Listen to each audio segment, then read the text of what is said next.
Hello and good day, eh? Welcome to the Super Good Camping Podcast. My name is Pamela. And I'm Tim. And we are from supergoodcamping.com. We're here because we're on a mission to inspire other families to enjoy camping adventures such as we have with our kids. Today we wanted to talk a little bit about backcountry etiquette, and also I'll just do a little overview of Presqu'ile Provincial Park. So take it away on the backcountry etiquette, Tim. Okay, so I'm not going to go across the board on all the etiquette things. I'd like to think a lot of it is common sense, Which is not so common. Yeah, well, this is true. And I'll end up turning it into a gigantic rant about just how unhappy it is to find all that garbage and stuff out there. If you take it in with you. Just leave no trace. That's the whole idea. Try to stay on the trails. In particular, I wanted to, so our last podcast, I made mention of when you're backcountry camping, Kawartha Highlands aside, the majority of the backcountry camping, you choose a lake. There are X number of sites on there, and one of those sites is yours. It's a first come, first serve type deal, but in theory, with Ontario Parks, assuming that they aren't overbooking, which they claim they don't, you should be able to find a site. You may have to paddle the entire lake, which I can tell you is no fun at all, especially if you're on a big lake, but that's the deal. So it has come up in discussion that, what do you do when you show up at a lake, you paddle around, there's half a dozen sites, and all 6 sites have somebody on them.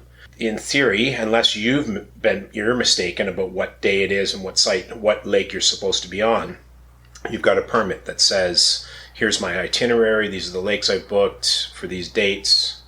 That's the end of the story. If all the sites are taken and you look at your permit and you're right, somebody's lying. In all likelihood, it is possible somebody was injured, something came up. But what do you do at that point? How does that play out? So again, as part of the discussion, a number of things, you go to each individual site and you nicely demand to see their permit. For the record, they're not actually required to show it to you. And there doesn't appear, as best as I can tell from the Ontario Parks regulations, there doesn't appear to be a recourse other than reporting to the park office that all the sites are taken. Often a difficult thing to do when you don't have cellular service and you really don't want to portage and canoe back the deal that you just did. They're only required to show the permit to park rangers. End of story. There's also an issue, and it speaks poorly of our society, that one of the lady canoers brought up that she wasn't showing her permit to anyone. I don't get, because it never occurred to me to not. I would just pull my permit out and go, na boo boo. I'm good to go. There's 5 other people you can go bug now. Because your permit actually lists your itinerary, who you're camping with, and what sites you're on what dates. I totally agree with her that she's absolutely right, and she doesn't want to have to deal with somebody showing up going, well, I just happen to be passing through, or whatever other nefarious, God only knows, right? That being said, I don't know what the solution is.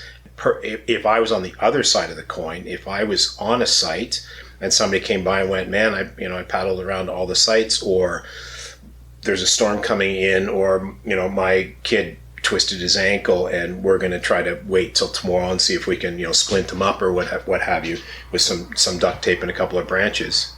I'd be cool. I got duct tape. Also, there's, enough space for another pad back here, and one campfire is big enough for 2 people or 17 people. It's no big deal. Me personally, I'd be fine with that. Yes, I'm in the backcountry for serenity, for awayedness, because that's a term, and if it isn't, I just made it one. But I'm not going to put somebody out, man. Who knows what the deal is? Really? as long as you don't get a serial killer vibe from them, come on in, man. No big deal. It's one night. It certainly is for us, because as I think I mentioned in the last one, we don't sit still very long. We don't have many rest days. At most, we have 1 rest day per trip. So yeah, I wanted to say that that's kind of it's poopy if somebody's doing that, if they're on a site that they shouldn't be on. Is it worth being confrontational? I don't know. You're certainly within your rights to say, hey, are you supposed to be on this lake? Can you double check your permit, make sure you didn't oops and, trek an extra one? Or there's lots of people that will have, as I did for our first trip, oversubscribed what our abilities were, and they got, halfway there and went, we're not going to make it, man. This looks like a good lake. And as often as not, when you're in the backcountry, it is now, it's not full. Finding an empty site, like booking backcountry trips, I book everything 5 months out. I'm like that, and you have to for car camping, so it's kind of habitual for me.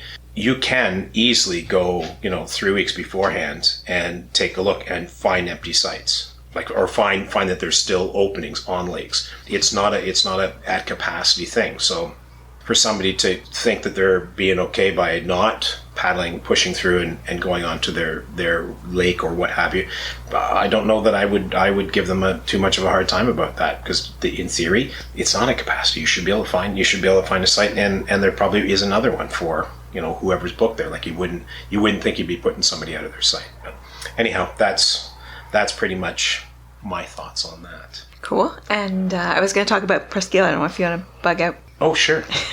Because I don't know anything about Presqu'ile yet. Soon. So I'm talking about Presqu'ile because thus far, Tim and Thomas haven't been there. Brandon and I have been there several times, and it's actually one of our very favorite car camping trips that we've done on our own. So we thought we would drag the other two out to Presqu'ile this year. Presqu'ile has several cool things about it. I'll just give you a bit of the overview of the park. There's lots of car camping there. It's got a 2.5 kilometer sandy beach. There's 16 kilometers of trails and paths along the shorelines. It's a migration hotspot in the spring and the fall, with 338 bird species recorded and 130 breeding species. There's a 1 kilometer marsh boardwalk trail, which accesses the largest protected marsh on the north shore of Lake Ontario. There are 2 visitor centers, and it's open year-round for day use, and it's open in the summer for car camping. And yay, car camping is open again. We can do it now as long as everything stays low in terms of case counts. So as Tim mentioned, we are scheduled to go to Presqu'ile for just a little 2-night, 3-day jaunt in the beginning of July. So we're really looking forward to our first camping excursion this year, which is going to be to Presqu'ile. It also has the second oldest operating lighthouse in Ontario.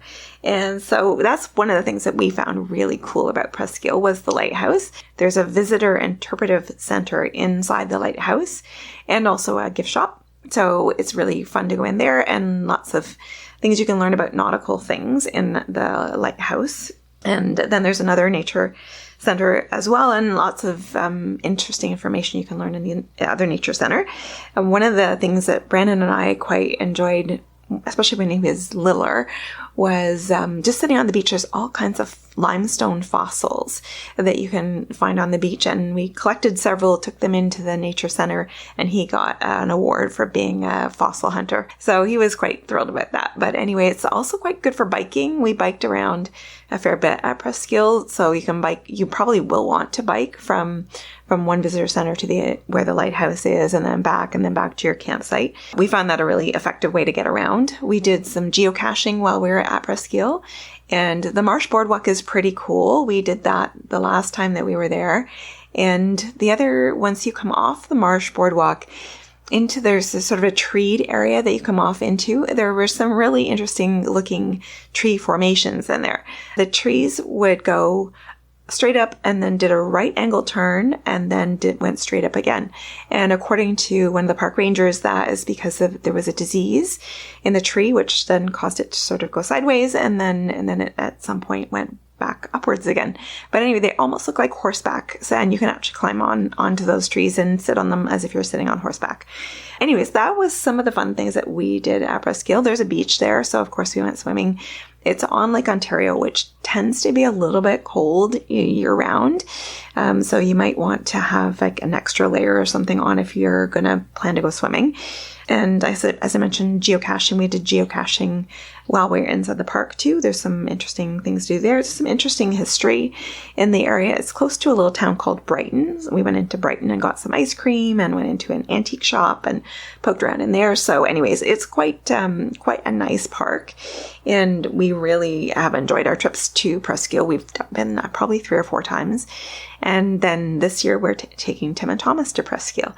Anyways, we'll be doing that at the beginning of July. We'll do a little bit of a post-Presqui'le review of what that was like with Tim involved. And then our next couple of trips, Tim and Thomas will be doing backcountry in Algonquin, as Tim has mentioned. And then in August, we are off to Turkey Point Provincial Park, which is our first year camping on Lake Erie, which we're kind of excited about that. We've done several of the other Great Lakes, but we have not yet been to Lake Erie. Anyways, so that's it for us for today. I'm Pamela and Tim has vamoosed. And if you'd like to reach out to us, we would love to hear from you. Our email address is hi@supergoodcamping.com. That's hi@supergoodcamping.com. And we would love to hear from you. Please visit our website at supergoodcamping.com and connect with us on all of the social media. We're on Twitter, we're on Instagram, we're on Facebook. We have a public Facebook group called The Campfire. We'd love it if you joined us on there, and we'd love to chat with you. Thank you, take care, and talk to you soon.